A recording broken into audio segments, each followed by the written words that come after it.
great night vigil, O Lord, and you gave us the teaching on unbelief. Thank you for showing us the truths. Thank you for showing us, O Lord, that your word is spirit and life, that your word that is spoken is a seed which needs to be planted in a heart, and through that seed, O Lord, our lives are changed when we apply it in our life. This evening, as we are gathered here, O Lord, we ask you to take us through the journey of truths. Help us to apply these truths in our life, the truths that will set us free. Speak to each one of us, O Lord, your holy word, and let the word challenge each one of us to renew our mind and make decisions based on the word of God. We thank you and we praise you in the name of Jesus. Amen. Amen. Hallelujah. Hallelujah. Let's go to James chapter 1.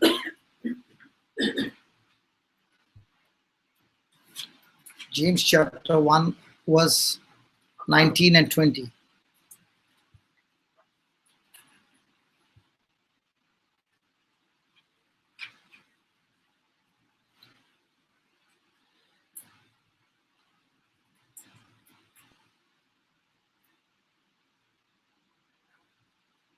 Let's start with 17. Every good gift and every perfect gift is from above and comes from the Father of lights, with whom is no variableness, neither shadow of turning. Of his own will beget he us with the word of truth, that we should be a kind of first fruits of his creatures.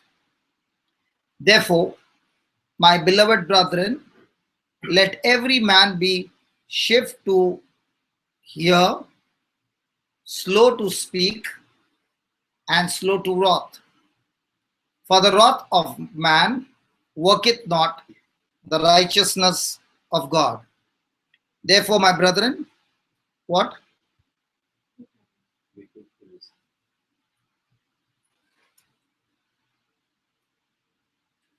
Please read that.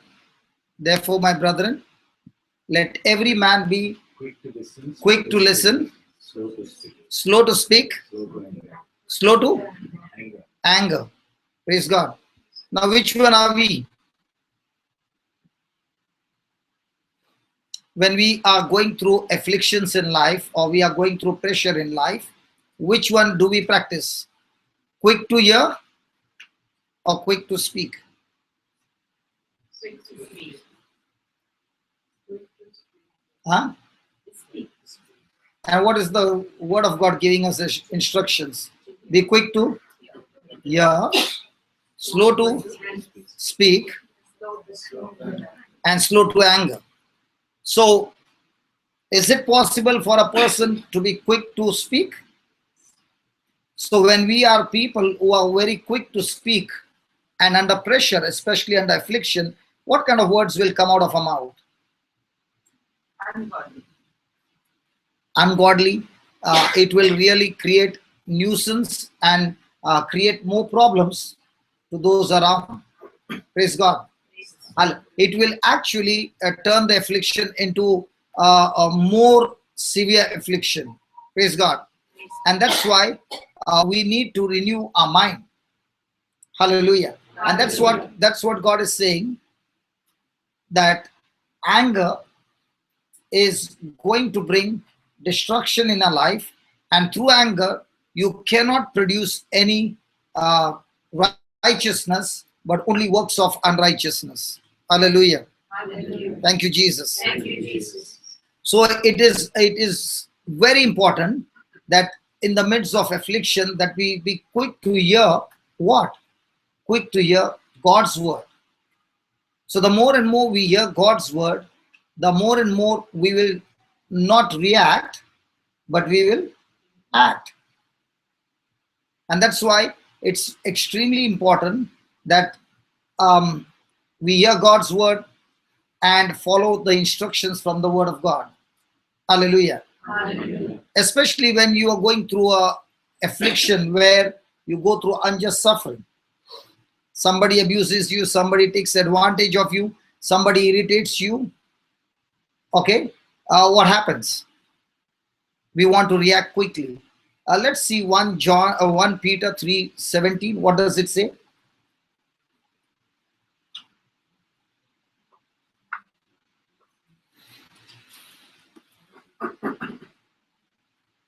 Peter 3:17. Better to suffer for doing good. Better to suffer for doing good, If it is God's will, if it is God's will. than for doing wrong. Now, is this God's instruction? So if it's God's will for you, then it is better for you to suffer for doing good. Now, when you have done something right and you are being punished for that, for doing right, as a human nature, are we going to take it patiently? No, because at that very moment, everything in your emotions will trigger up and you want to give back. But the Bible says it is better for you to suffer patiently than you open your mouth and retaliate and fall into sin. Because sin will separate you from God. Sin will separate you from all the purpose and plan that God has for your life. So what is the one of the powerful tool of the devil? The powerful tool of the devil is to put pressure on us so that now we open our mouth and speak according to our opinion or people's opinion and not according to God's word. And when it is our opinion, it will actually create more heat and arguments and bring destruction in our life. How many of us have got this mindset? It is better for me to suffer for doing good than to do evil. Do we have a mindset that when I do good and when I continue to do good, obviously the world is supposed to come against you. And when the world comes against you, are we quick to keep our mouth shut and take it patiently? Or do we want to retaliate? And by retaliating, has it solved your problem or has it increased your problem? Especially in relationship when it comes to marriage. Okay? There is a difference of opinion between the spouses. Okay? Does it matter with people's opinion or does it matter with God's opinion? So does it matter with your opinion or what you feel like? No. What matters is, this is what God said, okay, so this is what I'm going to do. Praise God. That's why he says, therefore, my beloved brethren, let every man be swift to hear. What are you swift to hear? The word of God. So if there is somebody who is giving you all kinds of negative words and abusive words, are you quick to hear that? And if you're quick to hear that, then praise God, that will trigger your emotions and you will begin to retaliate. So even if a person is listening, speaking to you the bad things, you can hear it from outside, but what are you hearing from inside? That's why it's extremely important that we memorize the scriptures, because the scriptures have got life. They are alive. Just as you are alive, the word of God is alive, and that word is speaking to you. So we will begin to hear. Am I going to hear the voice coming from outside or the voice coming from inside? And if I train myself to speak, to hear from inside, then I will be only speaking words that will edify a person, words that will encourage a person, words that will bring grace to the person who is hearing it. Hallelujah. And that's why he says, be swift to hear, slow to speak, and slow to wrath. If you do it the other way, you are swift to speak, slow to hear, then it will be quick to anger. Praise God. For the wrath of man works not the righteousness of God. So the more and more you get angry, It will not produce any works of the kingdom of God, but it will give works of unrighteousness. So when a person is operating in anger, that means that person is operating in his natural human nature. But if a person is training himself to be quick to hear, slow to speak, and slow to anger, now he is operating on the nature of God. So do we get this practice every day? Hello, do we get a chance to practice this every day? Yes. And that's what is all Christianhood. When I say I'm a Christian, that means these are the most important qualities of a Christian. Not that you put a cross on your chest and go around and say, I'm a Christian. Hallelujah. Hallelujah. Thank you, Jesus. Thank you, Jesus.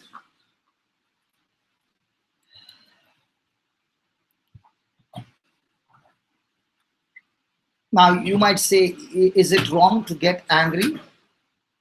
Is it wrong to get angry? No. No. It's not wrong to get angry. Huh? See, the human nature, listen, be careful. When we were born from a mother's womb, we were born with human nature. But now we are no longer born from the mother's womb, we are born from the Father's womb of heaven. And that's why we are born again, and now we are having the nature of God in us. So when we believe that we are born again, we will begin to live with the new nature of Christ. Praise God. Now let us see some scriptures in the Bible and see whether there were others who got angry. Okay, let's start with Jesus. Mark chapter 3 verse 5. Mark chapter 3. Where's my brother? Oh, he's in charge. Huh? Mark chapter 3.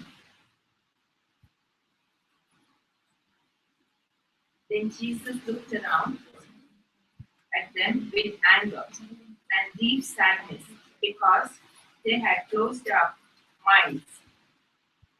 And he said to the man, stretch out your hand. He stretched it out, and his hand was healed.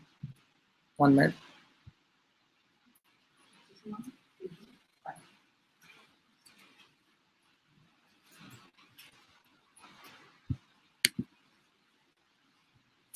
I don't know, my laptop from yesterday night is hanging. Now also it has got hang.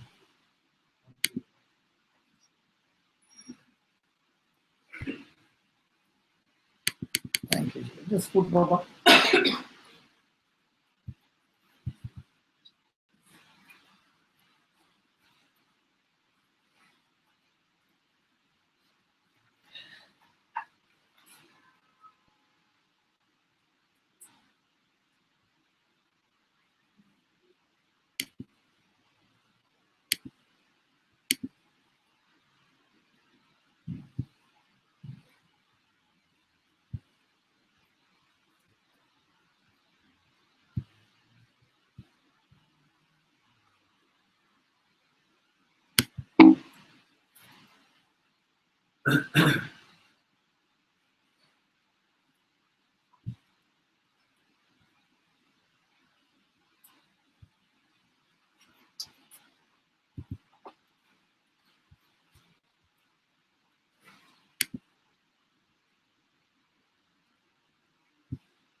The pen drive ke the pen drive.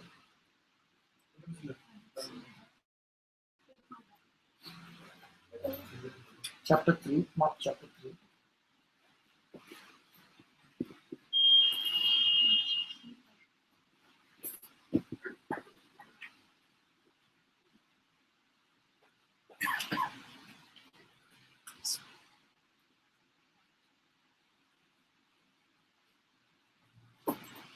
We start from 1.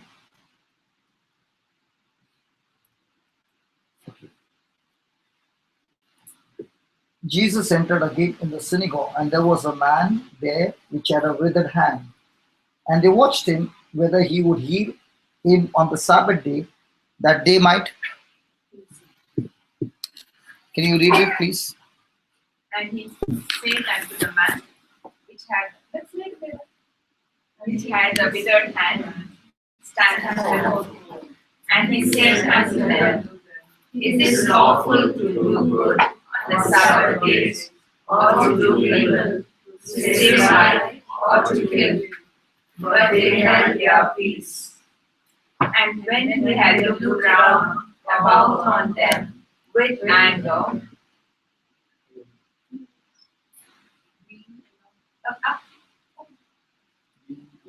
being grieved for the hardness of their hearts, he said unto the man, Stretch forth thine hand. And he stretched it out, and his hand was restored, whole as the other. Praise God.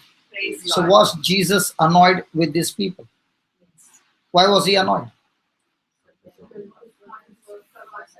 Because they wanted to see whether this person is going to save, whether Jesus is going to heal that person on the Sabbath day. Praise God. They were not concerned about the person. And Jesus looked at the hardness of their heart. Have you heard the word hardened heart? What's a hardened heart? Stubborn. What else? Yeah. A heart that has got unbelief is a hardened heart. Many times people believe that, if a person is cruel, is a hardened heart. No. A person who has got unbelief. For example, Pharaoh's heart got hardened. Means what? Pharaoh saw so many things that God was doing through Moses, and yet he chose not to believe. That's the time his heart got hardened. What about the Israelites? Their heart got hardened. Praise God. So Jesus was angry with what? The hardened heart. Why? Because they could see the Lord doing so many things, and yet they had unbelief and they were not ready to change their heart. Praise God. So when Jesus looked around about on them with, was it a sinful anger or a holy anger? Holy anger. Praise God. So there is something called as a holy anger, and there's something called as a sinful anger. Praise God. Give me Psalm 7, verse 11.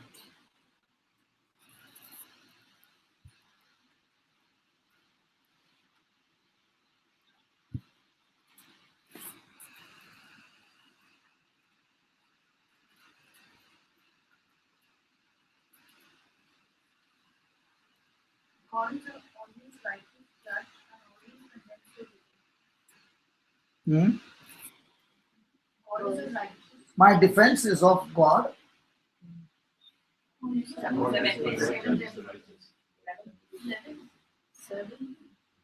God judges the righteous, and God is. So what is I see? I don't know whether I said last time. When I say I love somebody, at the same time there has to be hate as well. Love and hate has to be together. Hello? Are you listening? When a person says I love, at the same time that person should also have hate. For example, I love to serve children on the street. But at the same time, I hate when people abuse those street children. Are you understanding? So when you love something, you will at the same time, with that same intensity, have hatred towards the opposite of it. God loves me, but at the same time, he hates the wickedness in me. Are you following? Are you following? So when you hate something, there is anger. So here you find that God judges the righteous, but at the same time, He is angry with the wicked. Praise God. Praise God. Thank you, Jesus.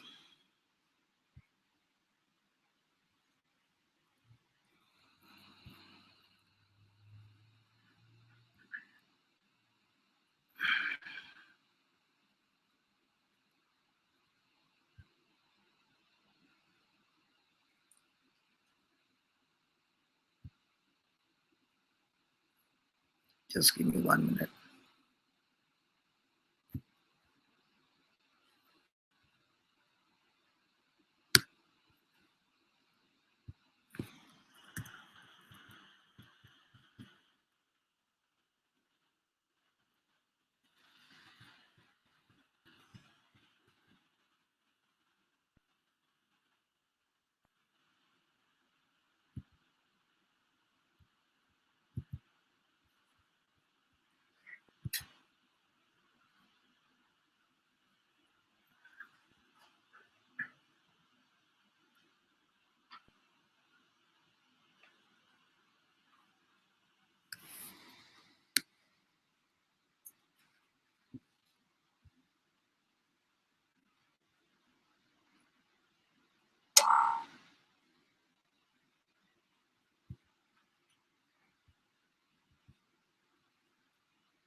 Put this back.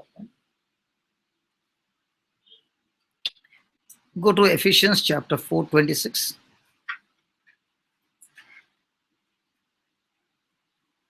Yeah, you can put the Bible after. You can just put that Bible.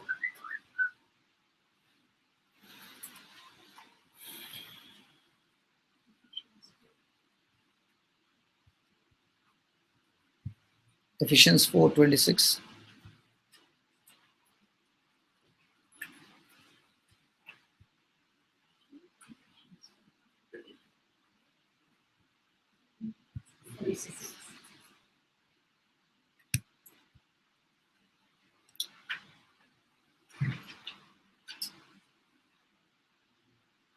Please read that.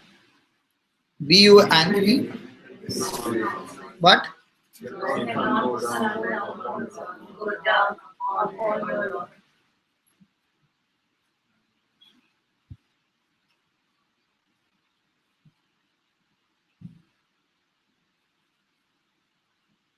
be you angry and sin not. Let not the sun go down upon your wrath. Now, many people will believe that it is wrong for me to go to sleep with anger. So before I go to sleep, I have to reconcile, right? So in the day, I can do as much blunder as I want.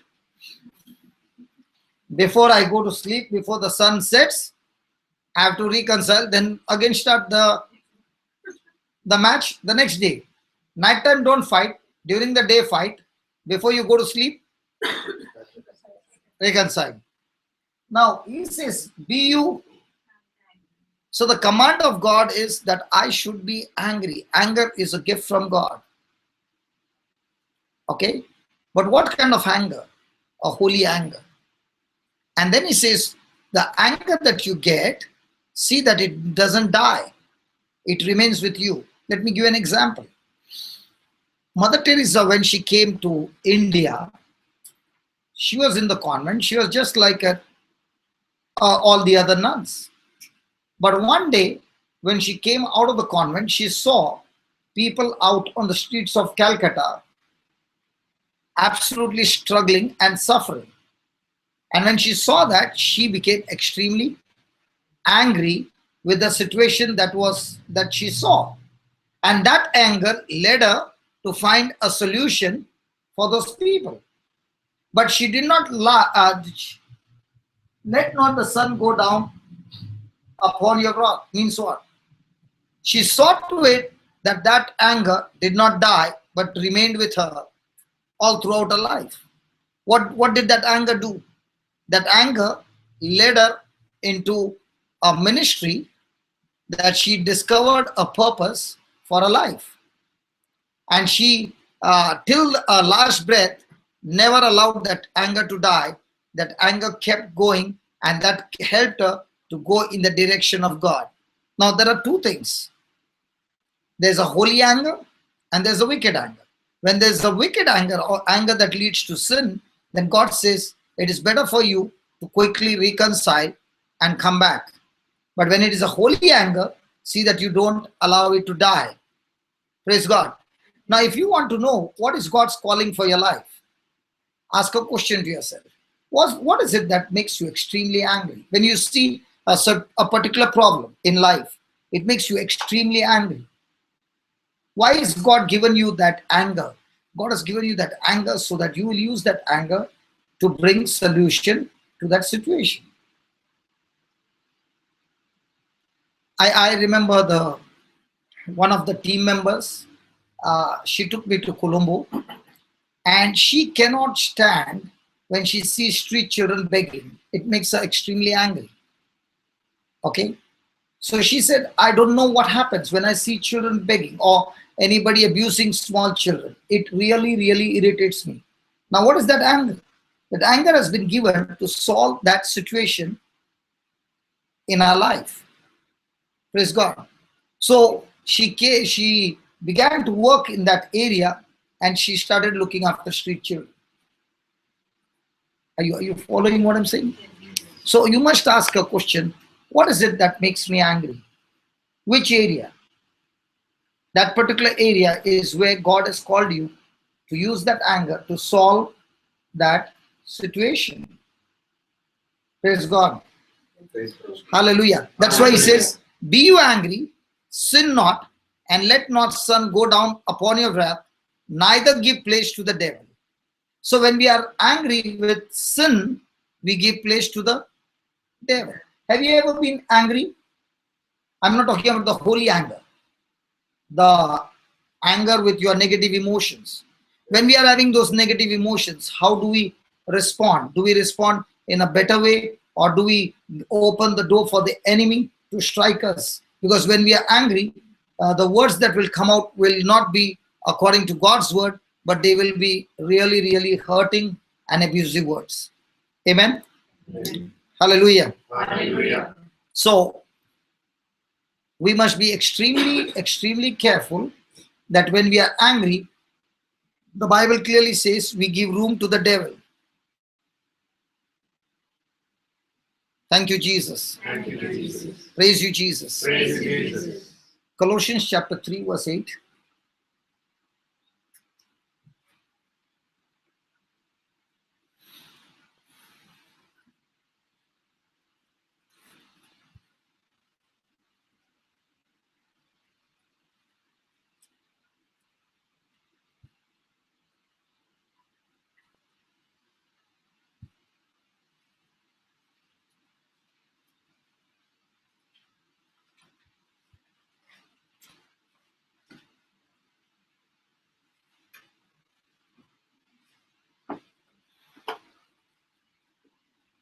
Let's start with 6. For which things sake the wrath of God cometh on the children of disobedience, in the which you also walked sometime when you lived in them. In other words, before we were born again, we were walking in disobedience. Is it right? Come on.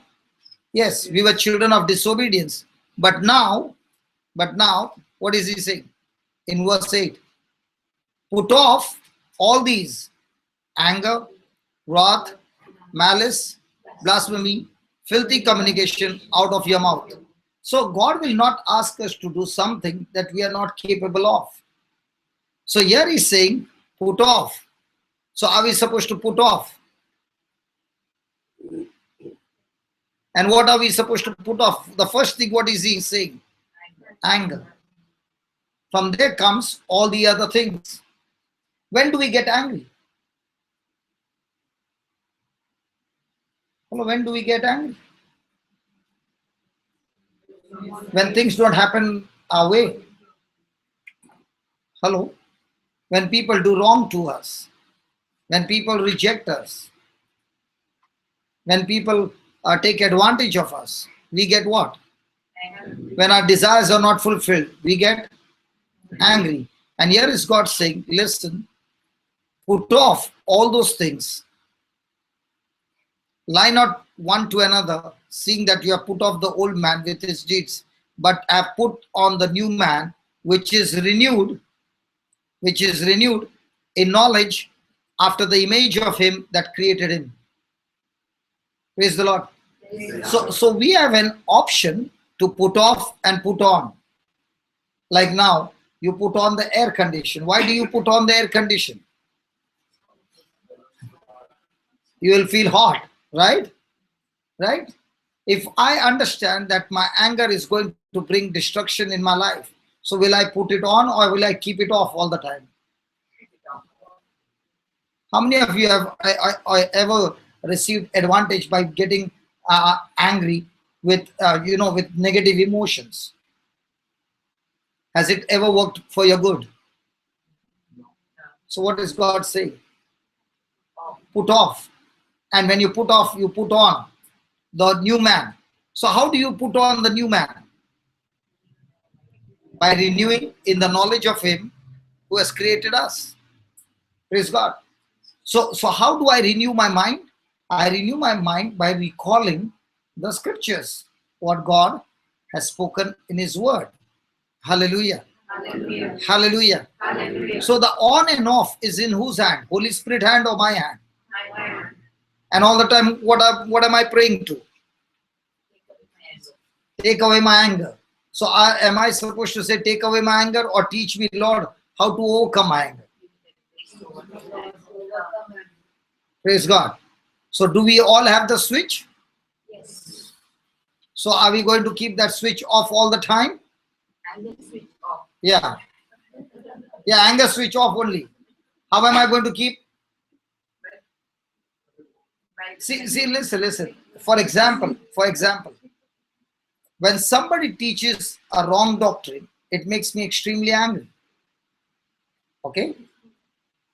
Now, in that anger, can I open my mouth and retaliate? Or can I say, God, just as you opened my mind, can you please open this person's mind? Because this person is blinded by the enemy. So are you going to look at that person with compassion? Or are you going to look at that person with anger? But normally, how do we look at each other? By judging others. Hallelujah. Hallelujah. If God had not to open our mind, would we ever understand the Bible? It is only because God has opened our mind, he has given us the grace, he has given us the faith to understand, that we are able to understand and apply the word of God in our life. So are we supposed to be boasting, or are we supposed to be thanking God? Thank God. And if we are actually understanding that it is God and God and God and God who has given you who has given it to us as a gift, then we are always going to be looking at others with compassion and not with judgment. Praise God. Praise God. Hallelujah. Hallelujah. So we have been given a choice. Do I put on or do I put off?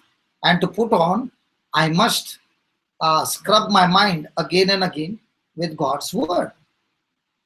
For example, you have been reading every day and saying to yourself, the Bible says, love your enemies. Love your enemies. Do good to those who hurt you. Now, you are scrubbing your mind with that word again and again and again and again. Now you have renewed your mind, and you are in a place where there is great opposition, there is great negative things that are coming against you, and you are under pressure. Now, is there a choice for me to put on and put off? Yes. So, am I going to put on the new man by renewing my mind and saying to myself, I'm not going to accept it, but I'm going to accept and do what the word of God says? Hello? See, please understand, in us, when we were born with fallen human nature. But in us, when we got born again, we also have now the Christ-like nature. And that Christ-like nature can be activated through the Word of God by renewing of the mind. Every action that we have ever taken in life is based on the knowledge that you have. You cannot go and do things beyond your knowledge. Praise God. So the more and more you are studying God's Word, the more and more the Word of God is giving you the knowledge. And the more the knowledge comes, the more the grace comes. The more the grace comes, the more you respond to that grace. Now, when you respond to that grace, it brings forth manifestation of God's glory. Thank you, Jesus. Thank you, Jesus. Doctor, the Bible is so true. The last shall be the first. Please sit down. Please sit down. Yeah, you can sit right here. No problem. It is so true. The last shall be the first. Hallelujah. Hallelujah. Thank you, Jesus. Thank you, Jesus. Put Galatians 5:20, please.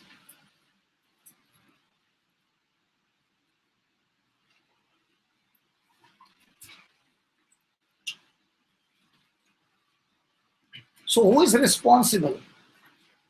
Is God responsible of our future, or we are responsible? Yeah, Or our parents are responsible? No, we can't. Or the Bible teacher is responsible? We are responsible. Hello? Yeah. We have been given the instructions, but nobody is going to force on you.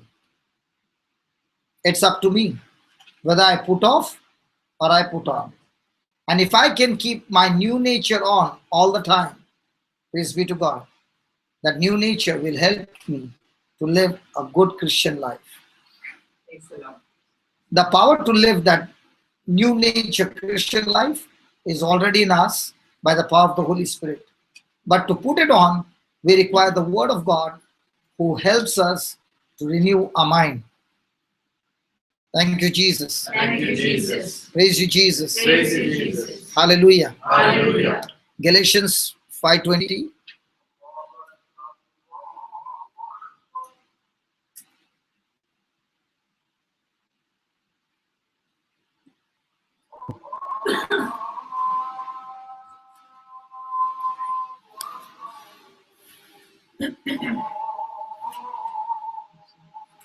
Please read it.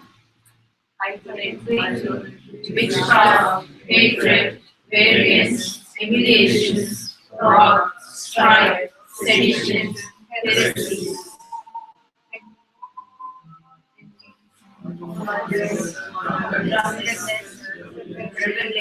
And such of which I tell you, as I told you in part, they which do such things shall not inherit. the kingdom of God. Praise God. Praise God. Thank you, Jesus. Thank you, Jesus. So is anger included there?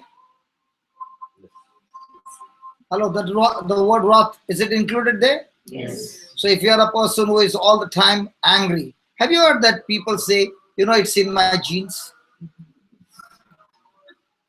Never heard that? I get angry because it's in my genes. Stop wearing jeans. Huh? Or it's in my family. Listen, it was in your family when you were born from your mother's womb, but not anymore now. Because now you are born of God and you have got the new nature of Christ. And a person who gives excuses, have you ever seen people who give excuses? What happened? Oh, this happened, that happened, and they keep on giving excuses. People who give excuses are never teachable. You can never teach them. And excuses will keep you away from changing your life. But people who don't give excuses but take responsibility, yes, I've done it, but I will this time see to it that I don't do it again. These are the people who will really change. Praise God. So if you're a person who is all the time giving excuses, it's in my DNA and it's in this and that, praise God, that's not true. We were born humans, but now we are not born humans because 1/3 of us, that is our whole spirit, is already fullness of God. So 1/3 of my being is God. 2/3 of my being is natural. And the power is in me. So when I make that decision of renewing my mind, then that power which is in me begins to flow into my body and begins to manifest in my life. Have you ever sucked Coke from the bottle with a straw? Do you suck it out or do you blow? You suck it. In the same way, when a person renews his mind on the word of God, that person is drawing the power from his spirit, which works in his life, bringing forth manifestation. See, most of the time, our understanding is that the power to work these things in our everyday life is in heaven. That's why we will sing that song, Holy Spirit, come with your fire. And most of the time, we are looking towards heaven, that the Holy Spirit will come with fire. But when you see in the scriptures, he's not saying Holy Spirit will come from heaven. He has already come into you the day you got born again. Now that Holy Spirit who is in you will work in you based on your thinking. Let me show you a scripture. Give me Ephesians 3:20.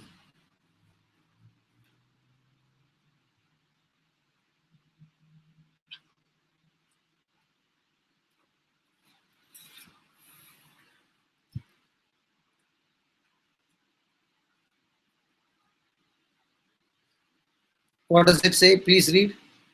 Now unto him When? that is able to When? now When? now Now unto him unto him, that is God. Okay. that is able to do exceeding Huh? abundantly. No. Not him is God. Okay. Now unto him, that is God, who is able to do exceedingly abundantly far more than we ask or think, according to the power that is working in us.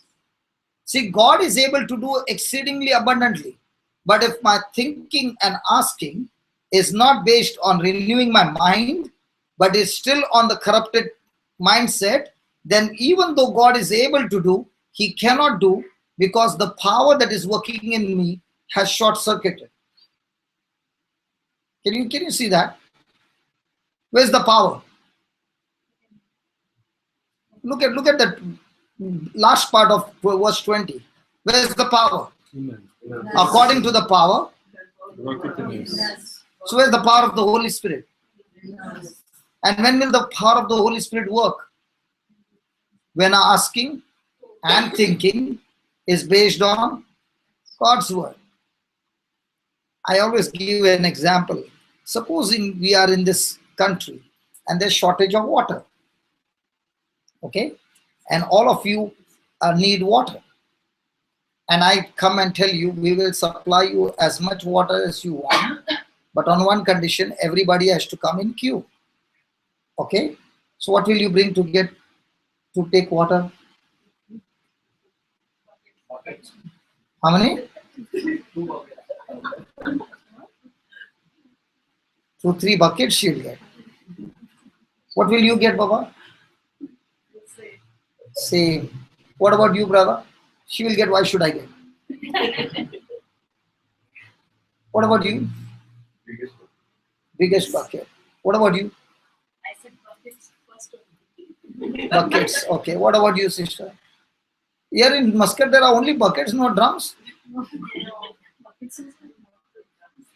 Now, or let's say you all brought buckets, okay, and this smart fellow brings a tanker and parks it there, okay. Now, what will be your mindset when you see him getting a tanker and the pipe is loaded there and the tanker is getting filled and he's just watching you? You took your bucket, your turn is over. What will you look at him and say? I should have asked for more. I should have asked for more, or you would have got angry. This shameless fellow has brought a tanker. But is it his mistake? It is not his mistake, because see, look what he says. God is able to do based on his thinking. If your thinking has been a bucket and his thinking is a tanker, God is able to do much more in his life than yours, because your thinking has been a bucket. Are you following? What happened? Feeling cold? Feeling hot? What's happening? Cold. And make it up. Sure. Can I share my one experience? The same way I was teaching in Dubai, and I was sitting on that side, and all the students were sitting on this side, and the AC was going on, and the breeze was coming on me. And after 2 hours, I slowly began to become like kulfi. You know what's a kulfi? Yeah. But now I have to show that I'm strong. You see, I can't do that. But none of them are saying they are feeling cold, but I'm feeling cold. But the breeze is coming directly to me. So I said, let's take a break for some time. And we took a break for some time. And I went and switched off the AC. After 2 minutes, somebody comes and switches it on. And I know now again the class will begin, and I'll be sitting there for 3 hours. I'll be in trouble. So I took that remote and changed the setting from whatever temperature and raised it up to a temperature and kept the AC on. Now nobody had an issue. Why? Because they can see the AC is on, but the setting has changed. I was at peace. They were at peace. Everybody were at peace. Why? The setting had changed. But when I put it off, somebody saw it's off, so they put it on. So who is supposed to set the setting? We. What is God saying here? Ephesians 3:20. You are asking, your thinking is based on your setting. Even if you bring a brand new air condition, not 2 tons, 10-ton AC, and you set the temperature on 30, okay, and keep it on day and night, you'll still be sweating. Yes. Why? Is it a manufacturer's defect? So the manufacturer is saying to you this evening, there is no defect in you. Only problem is, we have been living in this world, and the world has put his setting where we get tripped again and again, and that's why God is not able to do, because of a wrong setting. If you do the setting right, then God is able to do exceedingly, abundantly, far more than we can think or imagine through the power. See that power? Power. So every time you read in the New Testament power, it means love. The level of your love that you walk with one another is the level of God's manifesting glory. So if the devil has to short circuit the whole work of God, what does he need to do? Get you angry, get you into offense. Try that. When you were in bitterness, when you had unforgiveness, when you had all those things, how was your life? I said, how was your life, not wife? Because from here when I speak, the person there will be listening something else. How was your life? Now, when you made a decision to change your setting, how is the life now? Excellent. Excellent. And when you're walking in love, you don't need a makeup. When you're not walking in love, you have to put all the colors on your face to look good. The ladies are looking at me. And you are from the beauty. Okay. When they put colors, when you put colors, and a drop of tear comes, what happens to the colors? Huh? Do you know now there are waterproof colors? When I was sharing this, one of the beautician in Bangalore, she said, brother, I don't agree with that. because now we have come up with waterproof colors.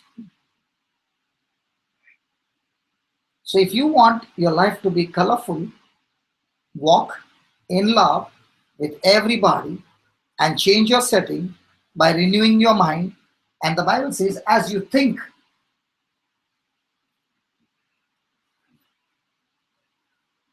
God is able to do. Because all throughout this chapter, God is speaking about His love working in us. So the more and more His love works in us, the more and more we see the glory of God in our lives. Praise the Lord. Praise the Lord. Hallelujah. Hallelujah. Thank you, Jesus. Thank you, Jesus. Yeah, put the slide. Put the fifth one.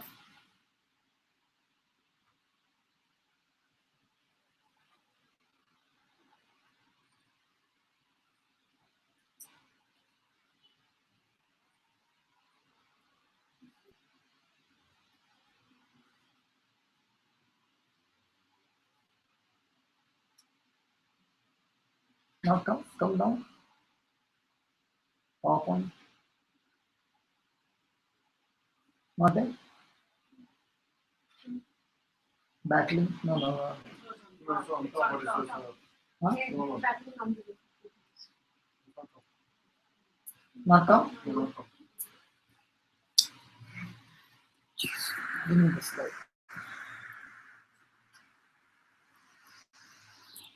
Till then, can you take one song? I'll just restart my laptop.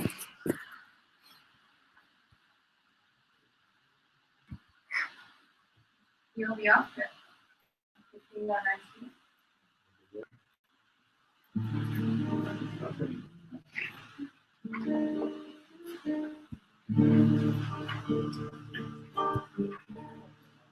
Here we are.